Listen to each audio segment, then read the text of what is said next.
कुछ साधक मिलते हैं और उनकी जिज्ञासा होती है, वो आप पूछना चाहते हैं कि यदि मैं कोई निचला चक्र कोई जागृत न करना चाहूं, सीधे मात्र सहस्त्रार चक्र को जागृत कर लें तो क्या जागृत हो सकता है?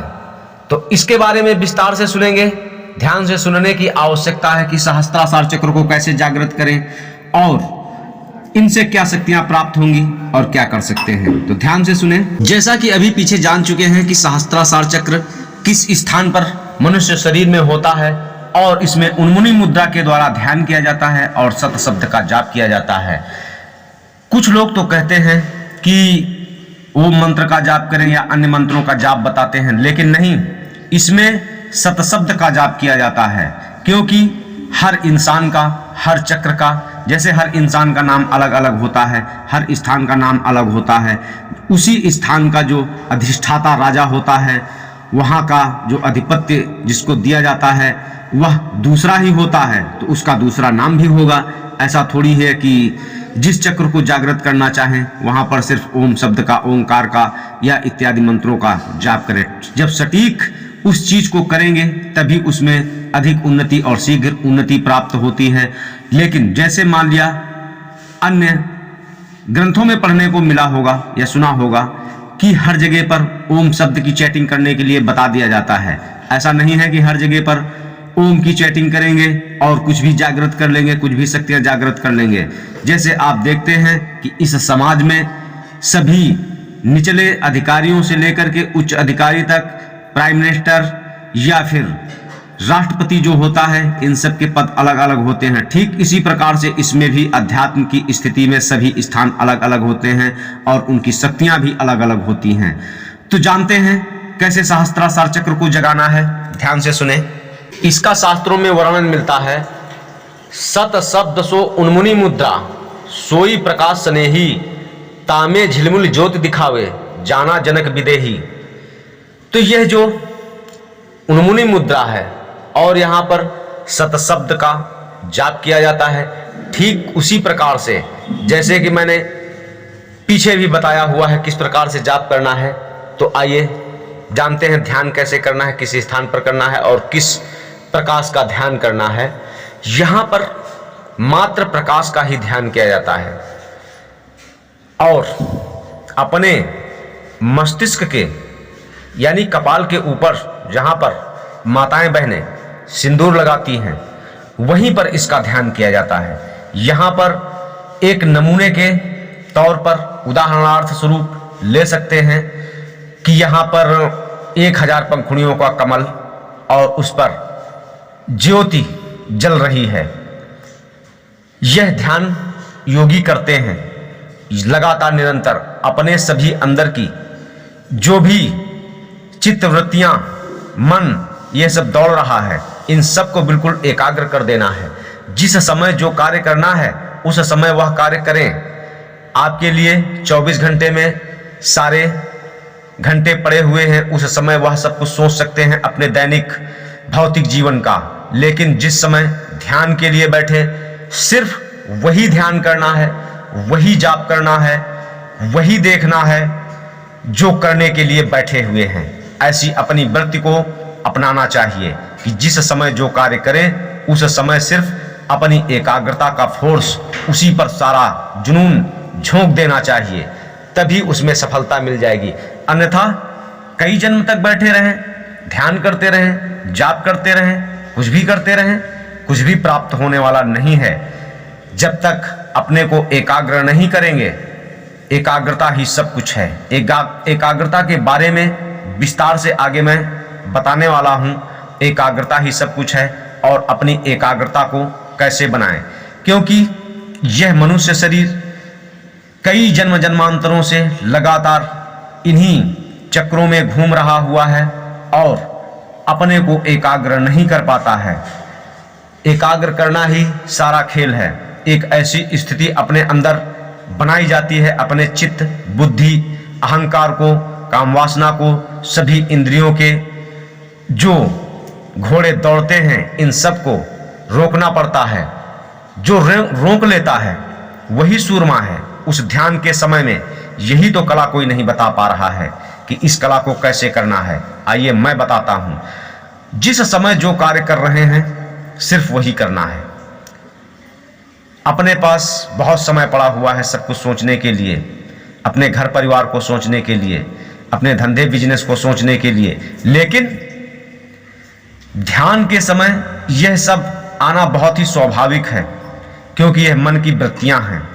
मन अपना बहुत धीरे से ध्यान के समय में ऐसी सेंध लगाता है, क्षण भर में कहीं से कहीं पर चित्त के द्वारा पहुंचा देता है।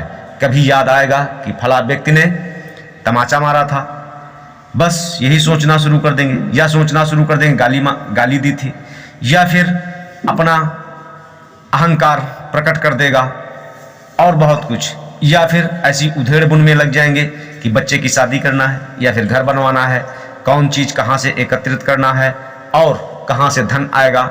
यह बहुत कुछ ऐसी स्थितियां चलना शुरू हो जाती हैं। तो इन सबको वृत्तियों को रोकने के लिए होता है जाप। जितना अधिक तेजी से जाप करना शुरू कर देंगे, अपने मस्तिष्क के अंदर कुछ दूसरा सोचने के लिए वक्त ही ना दें और अपने ध्यान को केंद्रित कर दें। जिस चक्र को जगाना चाहते हैं उस चक्र पर अपने ध्यान को केंद्रित कर दें। या फिर तांत्रिक लोग होते हैं, रिद्धि सिद्धि करते हैं, उन अपनी रिद्धि और सिद्धियों पर ध्यान देना चाहिए, एकाग्र करना, अपने ध्यान को एकाग्र करना चाहिए। उसी देवी देवता का चिंतन करें। मार्ग वही है, समय वही लगेगा। आप कौन सी शक्ति सिद्धि जगाना चाहते हैं, सब कुछ वही सिस्टम है, वही समय लगेगा, वही स्थितियां हैं।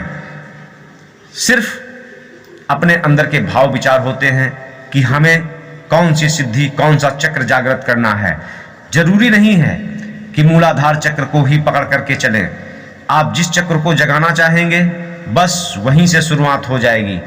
तो सीधे सहस्त्रार चक्र को जगाने के लिए मस्तक के ऊपर ध्यान करना स्टार्ट कर दें और बिल्कुल सभी वृत्तियों को रोक करके नाम का जाप करते चले जाएं। और जब नाम जाप ना हो सके तो कोई बात नहीं, जब ध्यान बनने लगेगा तो नाम का जाप स्वतः ही अपने आप छूट जाएगा। नाम जाप इस वजह से किया जाता है क्योंकि अपने मन को बिल्कुल अपनी स्थिति में लाने के लिए, एकाग्रता की स्थिति में लाने के लिए इधर उधर ना भगे। जैसे ही ध्यान बनना शुरू हो जाता है, जाप करना कोई आवश्यक नहीं है। इसके आगे और बहुत कुछ है, गूढ़ रहस्य, करोड़ों रहस्य पड़े हुए हैं, मैं उनका खुलासा अवश्य करता चलूंगा। लेकिन सहस्त्रार चक्र पर ध्यान करने के लिए बस वहीं पर सीधे ध्यान करना शुरू कर दें।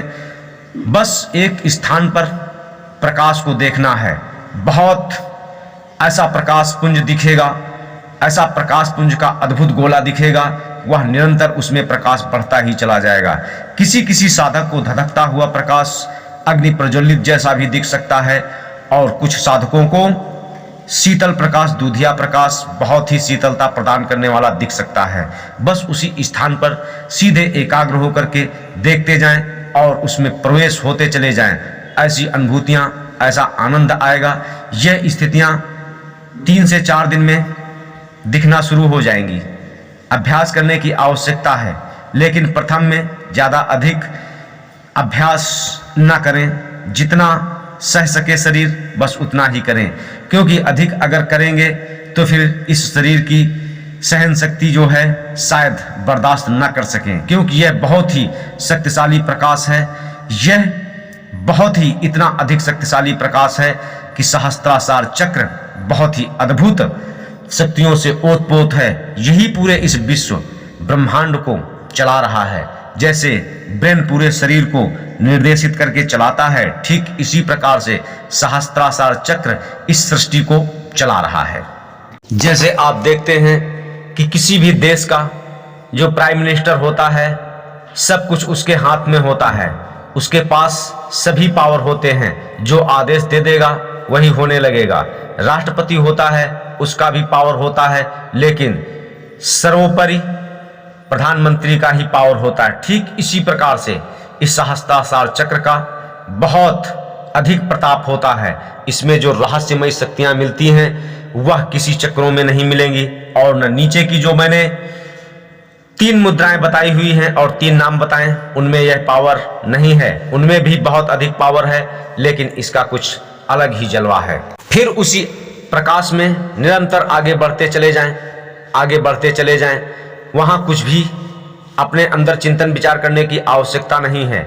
जैसे ही उस सहस्त्रार चक्र का, उस मंडल का प्रभाव पड़ता है तो आत्म चेतना इतनी आना प्रारंभ हो जाती है, बहुत अधिक आत्म ऊर्जा बढ़ जाती है, आत्म चेतना शक्ति इतनी बढ़ जाती है कि साधक के अंदर शांति ही शांति आ जाती है और इतनी अधिक शक्तियां आ जाती हैं कि वह स्वयं ही समझ सकता है। तो इसको बहुत ही एकाग्रता पूर्वक और सावधानी से करने की आवश्यकता है। यहाँ का जो ऐसा अद्भुत प्रकाश है वह बहुत ही मनमोहक है। यहाँ पर अद्भुत नादें बज रही हैं। इन नादों के बारे में भी कभी जिक्र करूंगा और कौन सी नाद बज रही है, कौन सी धुनियाँ आती हैं। बहुत अति मनमोहक, बहुत ही मधुर कर्णप्रिय यहाँ की जो धुनियाँ हैं बहुत ही उत्तम धुनियाँ हैं। उनको भी सुनने की जो साधक आकांक्षा रखते हैं वह सुन सकते हैं और स्वयं साधना करके देखें, वही अच्छा होगा। सिर्फ ज्ञान जानने से, सुनने से, पढ़ने से कुछ भी नहीं होता है। सिर्फ लोग जान लेते हैं, समझ लेते हैं, लेकिन करते कुछ नहीं हैं। वह उनके लिए सिर्फ उतना ही होगा जैसे भैंस के आगे अगर बीन बज रही है तो उसके ऊपर क्या प्रभाव पड़ेगा, वह सुने न सुने उसके लिए कोई आनंद नहीं है। ठीक इसी प्रकार से उसका होता है।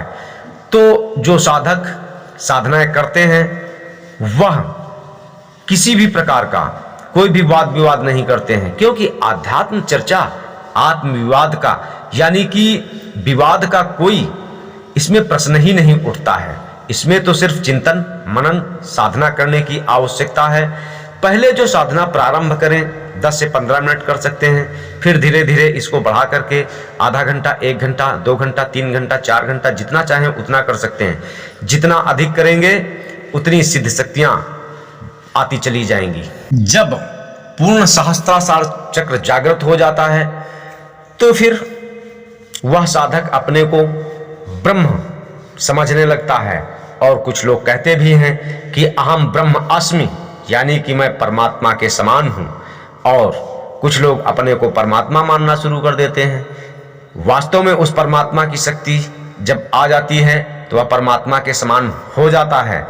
लेकिन जो साधक अपने अंदर इन गुप्त शक्तियों को अपने अंदर समाहित कर लेता है, हजम कर लेता है, तो फिर वह उसमें सदैव के लिए लीन हो जाता है। और जो इनका दुरुपयोग करता है तो वह वास्तव में कुछ जो गलत कर्म होते हैं, जो जैसा कर्म करता है उसका खमियाजा उसको भुगतना पड़ता है। वह स्वर्ग की आकांक्षा या उस लोक की आकांक्षा तो न करे, लेकिन मैं तो यही कहूँगा कि वह नरकों में अवश्य जाएगा। इस वजह से किसी भी शक्ति का दुरुपयोग ना करें, सदैव सदुपयोग करें और जरूरत के लिए करें, अन्यथा चमत्कार के लिए कभी भी उन शक्तियों का किसी के उकसावे पर कतई कतई ना करें, यही बेहतर होगा।